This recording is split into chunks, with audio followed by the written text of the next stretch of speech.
오늘부터 열왕기서가 시작됩니다. 구약 성경의 열왕기서는 이스라엘의 역사를 보여주는 책인데요. 사무엘상, 사무엘하를 이어서 그 뒤에 이스라엘의 역사를 기록하고 있는 책이죠. 사무엘상하가 다윗이 이스라엘의 왕으로 세워지는 과정과 다윗 시대의 역사를 기록하고 있다면 열왕기상, 열왕기하는 다윗 시대 말기부터 솔로몬 시대 그리고 이스라엘의 왕조가 멸망할 때까지의 역사를 기록하고 있습니다. 이 책의 기록 목적은 다른 데 있는 것이 아니라요. 이스라엘의 흥망성쇠를 기록하면서 민족의 미래는 하나님을 향한 불순종과 순종에 달려 있다는 것을 보여줍니다. 이 열왕기서의 말씀을 통해서 우리 모두가 하나님을 향해 순종을 결단할 수 있는 시간이 되기를 바랍니다. 그 시작으로 오늘은 열왕기상 1장을 보게 되는데요. 본문은 28절부터지만 1절부터 함께 살펴보도록 하겠습니다. 1장은 다윗 왕 집권 말기에 왕위 계승을 앞두고 두 세력들의 왕권 확보를 위한 움직임을 다루고 있어요. 먼저 1장 1절을 보겠습니다. 다윗 왕이 나이가 많아 늙으니 이불을 덮어도 따뜻하지 아니한지라. 첫 번부터 다윗이 등장하는데요. 우리 모두가 흔히 알고 있는 다윗의 모습과는 완전히 다른 모습의 다윗이 등장하고 있습니다. 다윗하면 떠오르는 장면들이 있을 거예요. 교회를 다니지 않는 사람들도 한 번쯤은 들어보았을 만한 이야기가 있죠. 바로 다윗과 골리앗의 이야기. 그 이야기에 등장하는 다윗은요, 어릴 적 다윗의 모습을 그리고 있습니다. 어린아이에 불과한 다윗이 어른들도 무서워하는 커다란 적장 골리앗을 고작 물맷돌로 이겨버리는 이야기가 있지 않습니까? 이처럼 우리가 흔히 알고 있는 이야기 속의 다윗은 언제나 하나님을 가까이 하고 언제나 젊고 건장한 모습으로 언제나 혈기왕성한 모습으로 우리의 머릿속에 떠오릅니다. 그런데 오늘 말씀 속에 등장하는 다윗은 그것과는 너무나도 거리가 먼 모습으로 등장하고 있는 거예요. 다윗이 늙고 이불을 덮어도 몸에 온기가 없다. 다윗은 천하를 호령하는 용사였고 또 이스라엘의 위대한 왕이었습니다. 지금도 왕이죠. 그런데 그러했던 그가 이제는 많이 늙어서 병이 들었다는 거예요. 여기서 이불을 덮어도라는 말은요, 다윗이 스스로 이불을 덮었다는 의미가 아닙니다. 성경 원문에는 신하들이 다윗에게 이불을 덮어 주어도라고 되어 있어요. 그러니까 다윗은요, 자신 스스로가 이불을 덮지도 못할 정도로 무기력했고 스스로 자신의 몸을 돌볼 수가 있는 상태가 아니었다는 겁니다. 누군가의 도움이 없이는 정상적인 하루를 살아가는 것이 거의 불가능했다는 거죠. 그런데 여러분, 여기서 문제가 있는데 그게 뭐냐면 다윗의 상태가 이러한데도 아직 후계자를 결정해 두지 않았다는 겁니다. 여러분, 관상이라는 영화를 보시면 아시겠지만 조선시대의 문종은요, 단종을 후계자로 세우고 단종을 세우죠. 그런데 그 자리를 삼촌이었던 수양대군이 차지해 버려요. 이렇게 조선의 역사뿐만이 아니라 세계의 역사들을 보면 왕이라고 하는 것은요, 권력의 중심이기에 탐내는 사람들이 너무나도 많습니다. 그러니까 후계자가 있음에도 불구하고 왕이 자리에 있음에도 불구하고 언제 빼앗길지 모르는 위태하고 위험한 자리입니다. 근데 여러분, 오늘 성경 속의 다윗은 그 강대한 이스라엘이라는 나라의 후계자를 정해두지도 않고 오늘 내일 하고 있는 거예요. 다윗 주변에 권력력이 있는 사람들이 있었다면 모두 그 왕위를 차지하기 위해 물불 가리지 않고 달려들 상황인 거죠. 언제 내전이 일어날지 모르는 국가적으로 너무나도 위험한 상황인 겁니다. 그래서 다윗의 신하들은요, 한 가지 수를 쓰는데 다른 게 아니라 다윗이 기력을 회복할 수 있는 계책을 마련합니다. 그것은 지금으로 말하자면 요양보호사, 간병인 정도라고 할까요? 젊은 여인을 데려다가 다윗의 수발을 들게 하는 것이었습니다. 신하들은 이로써 다윗이 기력을 회복하고 후계자를 정해주기를 간절히 바랬던 거죠. 그런데 이때 아직 후계자가 정해지지 않은 그때에 자신이 후계자라고, 자기는 다음으로 왕이 될 사람이라고 스스로 말하는 사람이 등장합니다. 5절의 말씀입니다. 그때에 학깃의 아들 아도니아가 스스로 높여서 이르기를 내가 왕이 되리라 하고 자기를 위하여 병거와 기병과 호위병 50명을 준비하니. 자, 스스로 왕이 될 것이라고 한 사람은 바로 아도니아입니다. 아도니아. 이 아도니아는 다윗과 핫깃 사이에서 태어난 다윗의 넷째 아들입니다. 넷째 아들. 아도니아는 아버지 다윗이 후계자를 결정해 두지도 않았고 그 기력으로는 앞으로 정치에 전혀 관심을 두지 않을 것이라고 확신했던 것으로 보여집니다. 그래서 다른 왕자나 권력가들이 왕위를 넘보기 전에 스스로 먼저 선수 친 거죠. 아도니아 스스로가 자신이 다윗의 후계자라고 말했던 이유가 있는데요. 넷째 아들이었지만 그에게는 명분이 있었습니다. 첫째 아들이었던 암논은 누이를 탐내다가 압살롬에게 죽임을 당하고 둘째 아들 길르압은 성경에 이름만 등장해요. 일찍 죽었거나 상황이 좋지 않았던 것으로 여겨집니다. 그리고 셋째가 있죠. 이 셋째는 바로 압살롬입니다. 압살롬. 이 압살롬은 다윗에게 반기를 들어서 반역에 앞장섰던 사람이죠. 반역의 결과로 군대 장관 요압에게 죽임을 당하게 됩니다. 결국 아도니아 앞에 있던 세 명의 아들들은 모두 힘이 없거나 죽었다는 거예요. 그럼 당연히 그 다음 순번, 당연히 아도니아가 다윗의 후계자로서의 명분을 가지고 있었던 겁니다. 아도니아는 그 명분만을 가지고 스스로 왕이 될 것이라고 하면서 왕이 되기 위한 준비를 했던 거죠. 그런데 여러분, 이렇게 아도니아가 혼자 날뛰는 것은 큰 문제가 아닐 수도 있습니다. 준비하는 규모를 보면 크지 않아요. 병거, 기병, 호위병 이것들을 준비하긴 하는데 그 규모가 작습니다. 그런데 문제는 이런 아도니아에게 동조하는 사람들이 있었다는 거예요. 7절입니다. 아도니아가 수르의 아들 요압과 제사장 아비아달과 모이하니 그들이 따르고 도우나. 아도니아에게 동조했던 사람들은 요압과 아비아달입니다. 이들은 다윗과 거의 한평생 동안 생사고락을 함께했던 다윗의 충신들이었죠.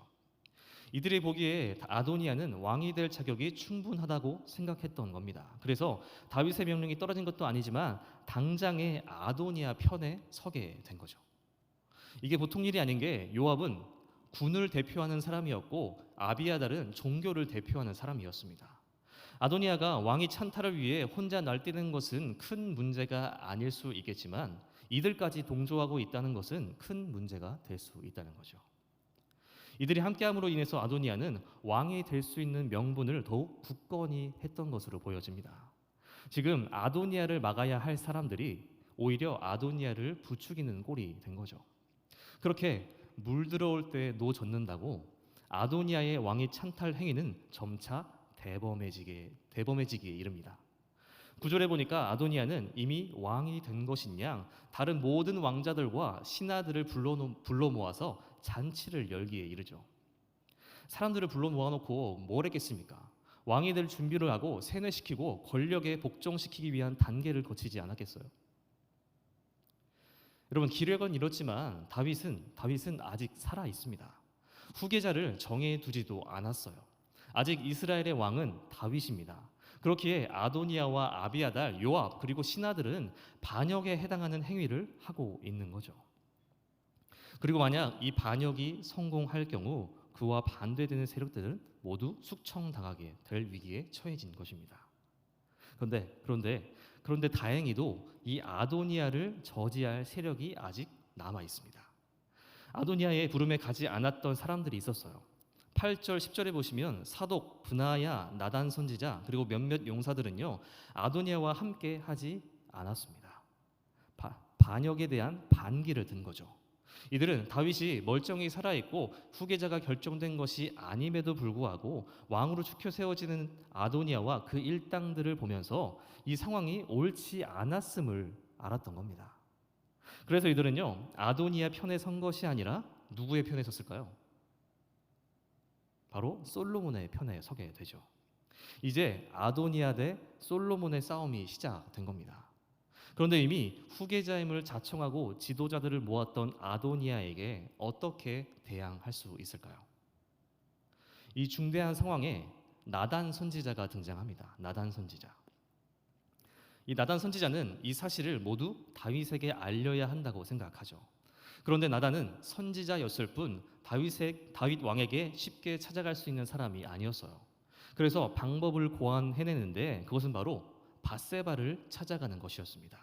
13절, 14절의 말씀입니다. 당신은 다윗 왕 앞에 들어가서 아뢰기를 내 주 왕이여 전에 왕이 여종에게 맹세하여 이르시기를 내 아들 솔로몬이 반드시 나를 이어 왕이 되어 내 왕위에 앉으리라 하지 아니하셨나이까. 그런데 아도니아가 무슨 이유로 왕이 되었나이까 하소서. 당신이 거기서 왕과 말씀하실 때에 나도 뒤이어 들어가서 당신의 말씀을 확증하리이다. 나단은 밧세바에게 도움을 청하러 갑니다. 근데 여러분, 이 나단과 밧세바는 그렇게 사이가 좋지 않았을 것으로 여겨집니다. 왜냐하면 밧세바는 다윗이 불법으로 얻게 된 부인이었기 때문이에요. 다윗은 자신의 장수인 우리아의 아내였던 밧세바를 탐내서 빼앗았습니다. 그리고 그때 하나님 앞에 불법을 저지른 다윗에게 선지자 나단이 나타나 다윗을 엄청나게 책망합니다. 그 일을 밧세바가 몰랐을까요? 이러한 과거 이력이 있기에 밧세바와 나단은 서로 사이가 좋지 않았을 겁니다. 하지만 나단은 상황이 상황인지라 밧세바에게 도움을 요청하는 거죠. 나단은 밧세바로 하여금 다윗에게 나아가 아도니아의 이야기를 흘리라고 지금 이야기하고 있는 겁니다. 지금 왕은 아무것도 모르고 있으니 왕에게 지금 어떤 일이 벌어지고 있는지, 아도니아가 지금 왕 행세를 하고 있습니다. 왕은 지금 무엇을 하고 계십니까? 정신 차리세요. 라며 사실을 밝혀주라는 거예요. 그러면 그 다음엔 자신이 따라 들어가서 이 모든 이야기의 증인이 되어 주겠다는 겁니다. 그러면서 다윗이 밧세바에게 했던 약속들을 상기시켜 주는 거죠. 그 약속이 뭘까요, 여러분? 솔로몬을 왕으로 세우겠다는 약속. 여러분, 여기에 희한한 점이 한 가지 있는데요. 성경에는 다윗과 밧세바의 약속을 기록하고 있지 않습니다. 그렇기에 그 과정이 어떠한지는 모르겠지만 다윗과 밧세바의 약속을 나단이 알고 있었다는 거예요. 그렇다면 여러분, 나단이 알고 있었다면 아도니아와 그의 무리들은 몰랐던 사실이었을까요? 알고 있었을 겁니다. 다윗이 백성들 앞에서 솔로몬이 후계자임을 선포한 것은 아니었지만 그들은 돌고 도는 소문을 통해서 그 약속을 모두 알고 있었을 확률이 크죠. 여러분, 광해라는 영화를 보면 이런 대사가 있습니다. 궁은 사방천지에 눈과 귀가 다 열려 있다. 다윗 때에도 마찬가지 아니었을까요? 분명히 다윗과 밧세바 둘만의 약속이었지만요, 모두가 알고 있는 약속. 그러니까 아도니아는 발등에 불이 떨어진 것처럼 왕이 되기 위해서 신속하게 사람들을 끌어모으고 후계자임을 자청한 것이 아닐까 합니다. 어쨌든 여러분, 그렇게 밧세바와 나단은 다윗 앞에 나아가 모든 사실을 낱낱이 고발하면서 약속을 상기시켜 주는데요. 그와 더불어서 나단은 다윗에게 한 가지 약속을 더 상기시켜 줍니다. 27절의 말씀입니다. 이것이 내 주 왕께서 정하신 일이니까. 그런데 왕께서 내 주 왕을 이어 그 왕위에 앉을 자를 종에게 알게 하지 아니하셨나이다.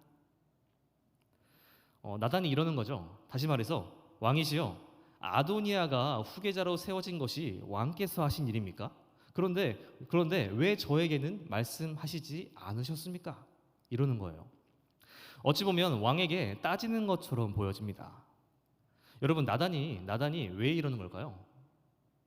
아무리 다윗이 후계자를 지명했다고 한들 굳이 나단에게까지 말을 할 필요는 없잖아요. 근데 나단은 당연히 후계자 지명을 자신이 알고 있어야 한다는 것처럼 이야기하고 있어요. 나단이 왜 이럴까요? 왜 그럴까? 나단이 이러는 데는 다 이유가 있습니다. 사무엘하 7장 12절의 말씀 보겠습니다. 내 수완이 차서 내 조상들과 함께 누울 때에 내가 너의 몸에서 날 너의 씨를 너의 뒤에 세워 그의 나라를 견고하게 하리라. 과거에 하나님은 나단 선지자를 통해서 다윗에게 말씀하셨습니다. 무슨 말인가요? 하나님이 후계자를 지명해 두셨다는 거예요. 그리고 나단은 그런 하나님의 말씀을 다윗에게 전한 사람으로서 누가 후계자가 될지 알아야 할 명분이 충분히 있었던 거죠. 이해가 되시나요, 여러분? 안 되나요? 되죠? 감사합니다. 여기서 하나님은 내 몸에서 날 씨라는 표현을 쓰시는데요. 이 표현을 쓰시면서 앞으로 태어나게 될 아들이 왕이 될 것이라고 말씀하세요. 다시 말해서 이전에 태어나서 자라고 있는 아들이 왕이 될 것이 아니라 앞으로 태어나게 될 아들이 바로 왕이 된다고 말씀하시는 거예요. 그게 누굴까요, 여러분? 솔로몬이죠, 솔로몬. 사무엘하 7장 이후로 태어나는 아들은 솔로몬밖에 없다고 합니다. 그러니까 나단은요, 아도니아가 아니라 솔로몬이 하나님이 정해두신 왕이라는 것을 알고 있었을 거예요. 물론 다윗도 알고 있었겠죠. 그렇기에 나단은 다윗에게 따지면서 하나님의 약속을 상기시켜 주고 있는 겁니다. 자, 그렇게 밧세바와 나단은 다윗에게 나아가 약속들을 상기시켜 줬죠. 그리고 다윗은 그들의 이야기를 듣고 마음의 결단을 내립니다. 28절에서 30절의 말씀을 여러분들이 한번 읽어주시면 좋을 것 같습니다. 시작.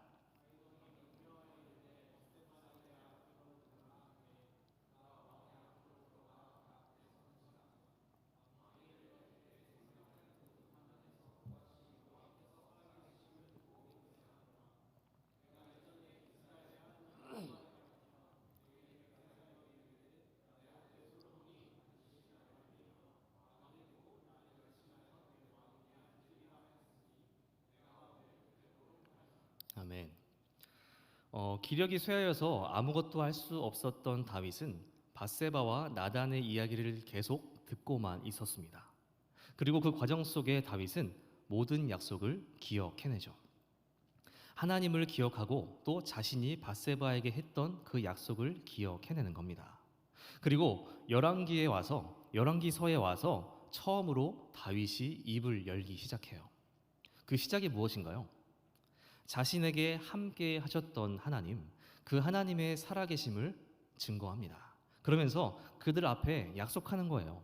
하나님의 살아계심을 두고 맹세하노니 약속대로 행하리라. 솔로몬을 왕으로 세우겠다는 겁니다.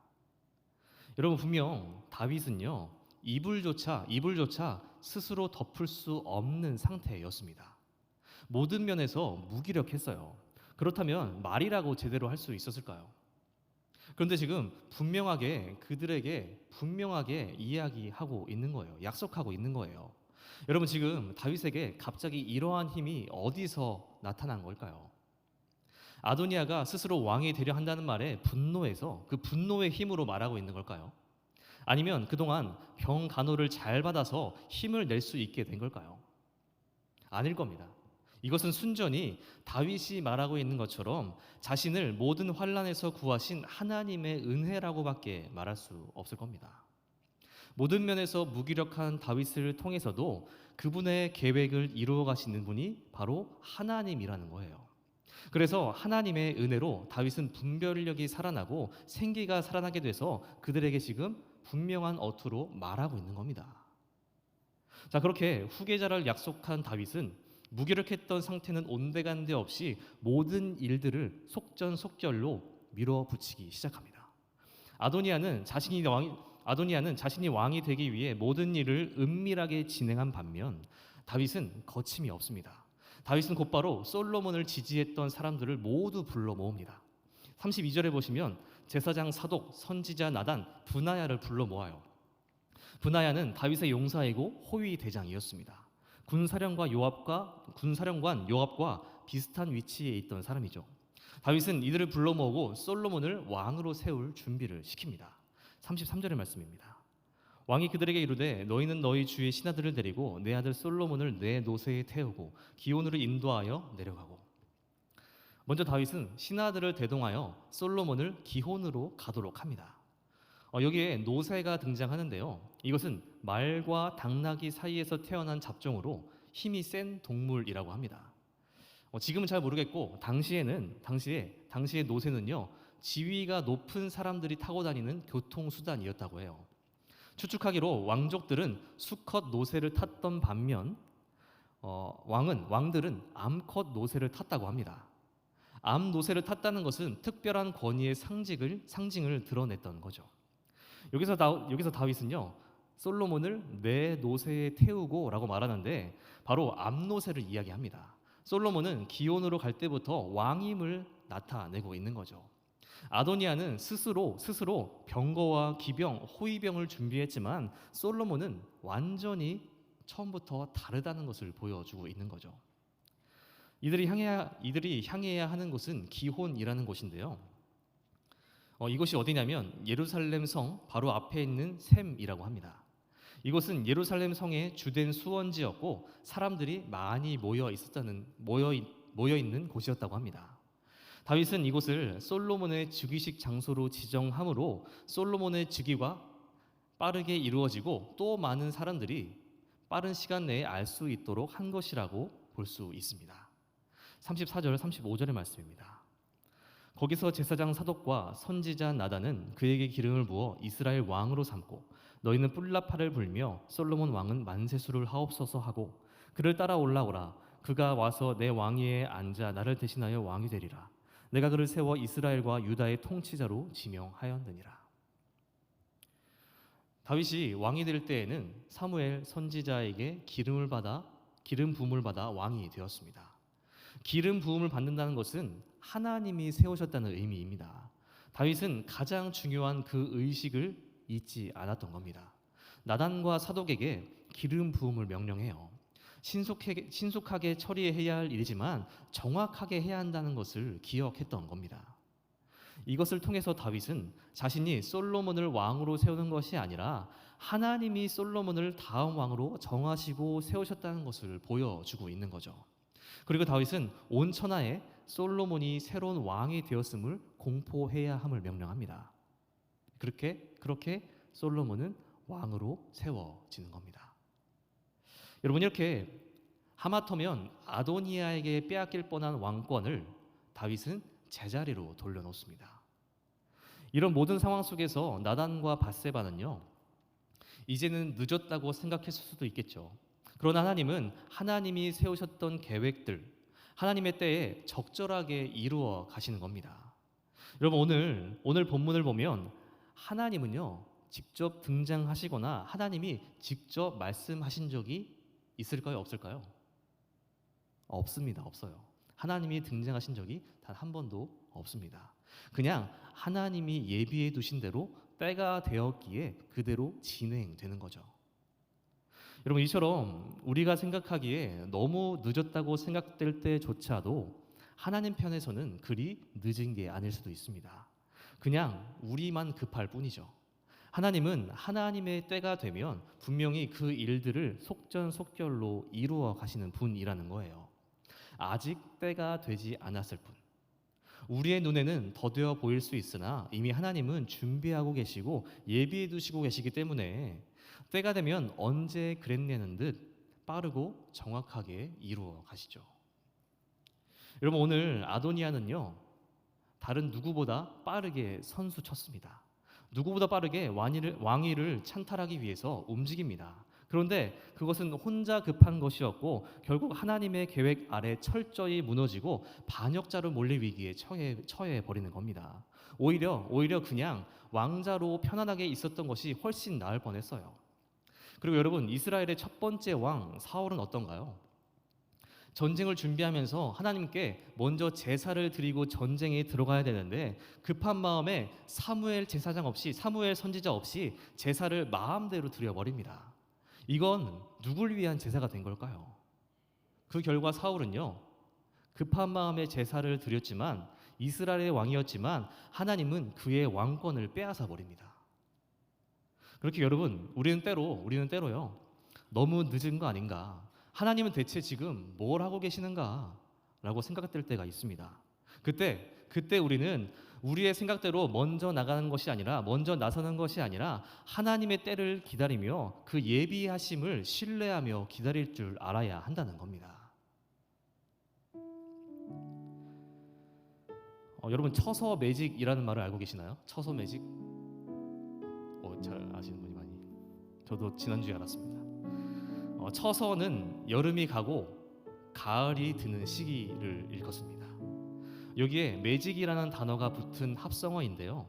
이때가 되면 그 전날까지도 무더웠던 날씨가 갑자기 시원해지는 게 마치 마법 같아서 이런 단어가 생겨났다는 거예요. 여러분, 올해도 마찬가지였습니다. 처서는 8월 23일이었는데요. 우리가 7, 8월 얼마나 덥게 지냈나요? 밤에 에어컨을 켜지 않으면 잠을 잘 수 없는 더위 속에 살았습니다. 그래서 사람들이요, 올해는 처서 매직이 없을 거다라고 이야기했어요. 그런데 어떤가요? 언제 그랬냐는 듯 어느새 더위가 지나가고 가을을 준비하고 있습니다. 여러분, 이처럼 모든 것에는 때가 있습니다. 그 때가 늦거나 이르게 찾아오면 뭔가 문제가 생긴 거 아니겠어요? 겨울에 벚꽃이 피고 여름에 눈이 오면 이상한 거잖아요. 여러분, 하나님의 때도 마찬가지라는 거예요. 하나님의 때는 늦지도 이르지도 않게 우리에게 적절한 순간에 찾아와 우리에게 마법과 같은 일들을 일으키십니다. 그때가 이르거나 늦으면 문제가 되는 거예요. 우리의 마음만 급할 뿐이죠. 우리는 그 하나님의 때를 기다리며 순응해야 하는 것입니다. 하나님의 때라는 책에 보면 이런 글이 나옵니다. 하나님의 완벽한 때를 기다린다는 말은 무작정 기다리는 게 아닙니다. 하나님이 나와 함께 하심을 믿고 모든 순간을 하나님께 올려드리는 것. 눈에 보이는 상황과 문제가 아니라 하나님의 일하심을 신뢰하며 그분의 관점으로 세상을 바라보는 것입니다. 여러분, 우리는 날마다 하나님의 때를 기다려야 하는 인생을 살아가야 합니다. 그러나 무작정 기다리는 것이 아니라 모든 순간을 하나님께 올려드려야 한다는 거죠. 혹시 오늘 우리는 아무것도 하지 않으면서 하나님의 때, 하나님의 일하심을 기다리고 있는 것은 아닌가? 그렇다면 여러분, 오늘 우리의 모든 순간을 하나님께 올려드리기를 원합니다. 다윗과 같이 하나님을 고백하십시오. 우리 인생의 구원자이신 하나님을 찬양하십시오. 하나님의 관점으로 이 세상을 바라보기 원합니다. 그럴 때 우리는 하나님의 일하심을 보게 되지 않을까요? 기도하겠습니다.